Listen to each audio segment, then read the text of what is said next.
Hey everybody, I was sitting here and last fall I realized something had changed in our forest.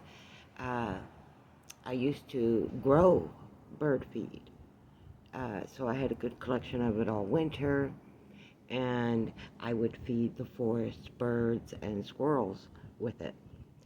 Uh, and then I started noticing a change in the birds that were coming in to my gardens in the spring and summer.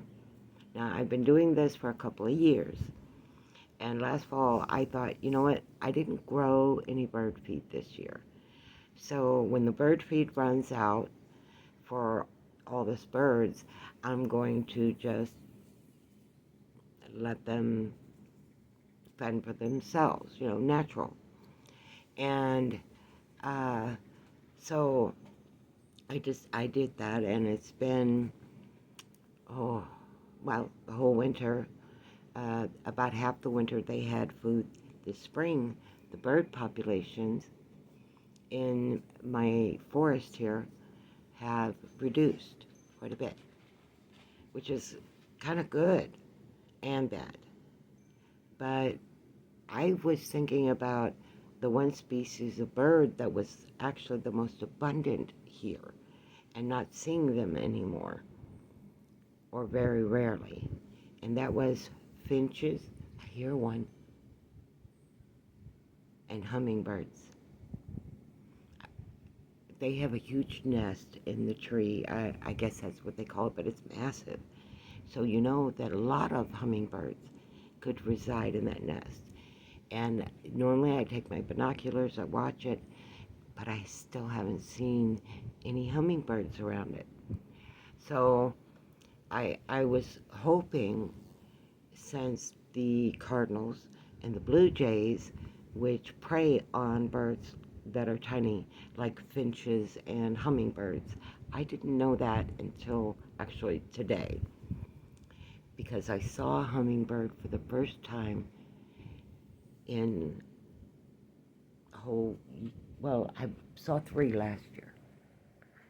So I'm really hoping, as early in the season as it is, that I will be able to bring that population back up, and that they'll maybe reoccupy the nest, because I read that they do return to good nesting areas that are healthy to their environment. But I have like what I would call hummingbird paradise. uh, Here, I'm gonna step down here, so I'm a little slow, guys. You're gonna have to bear with me. Ooh, that wood is warm, and I'm going to turn you around because I can't walk real far out. Well, yeah, I can. Jack's got a pretty nice little path worked through here. And this beautiful, this is Abby and Maddie. It was Maddie. It's not Abby. It's Maddie. My niece, Madeline, gave this plant to her mother as a housewarming gift when she moved in with me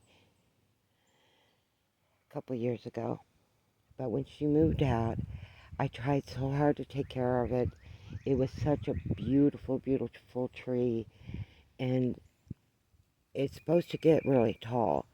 But I was hoping that, look at these beautiful flowers.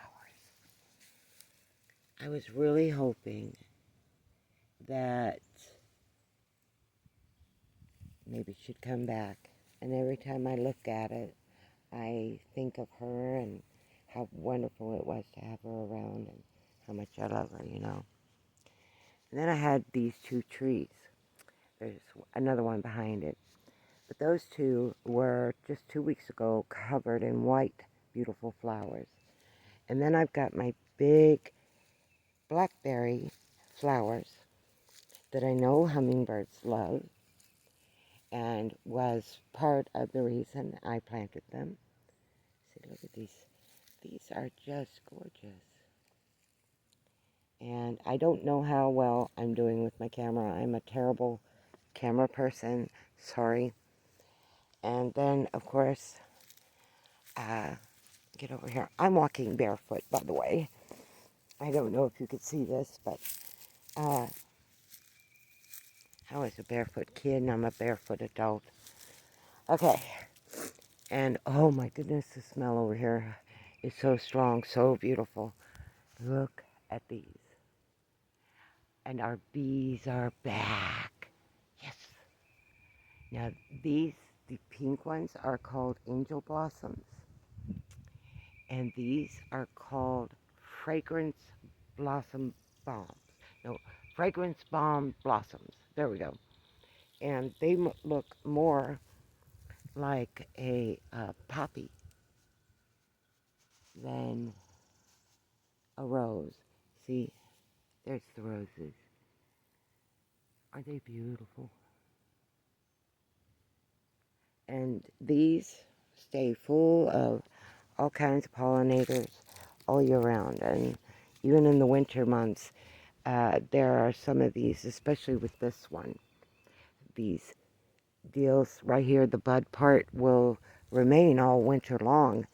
And the birds come and eat on them. So it's good. And there's a couple more rose bushes off that way.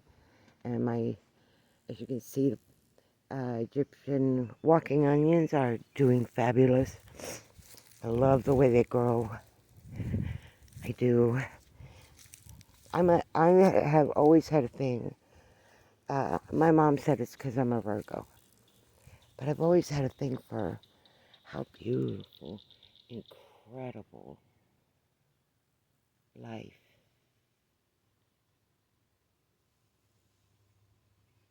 is. And we call this, our asparagus plant, we call it Grandpa. My father planted it. And it's the only one that grows here. The rest have not survived, but they're doing good. And my mother would be so pleased to see the walking onions all robust. And those rose bushes, they're struggling, and it's because they're hybrids I bought from Walmart. But as the season goes on and we get another batch of rain, you're going to see those just burst out with flowers too. And the nice thing is those bloom all year. Those bloom all year. Well, all summer, all season, not all year. I'll get it right yet.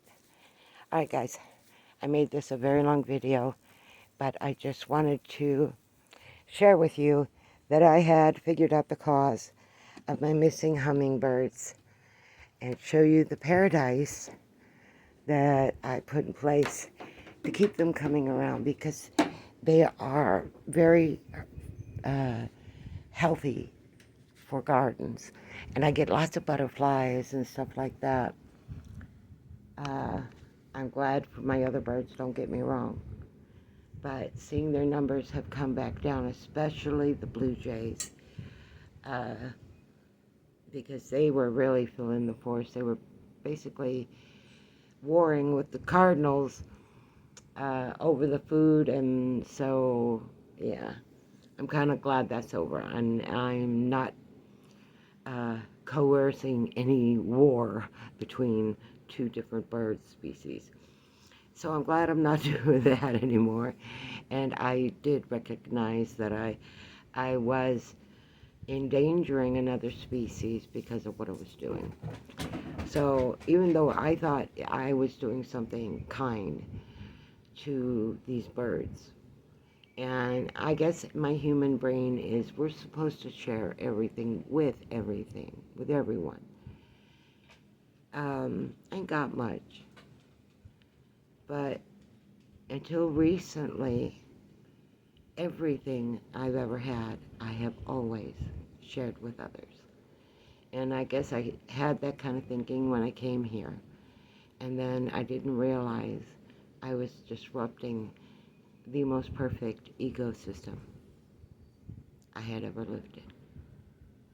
American Granny out.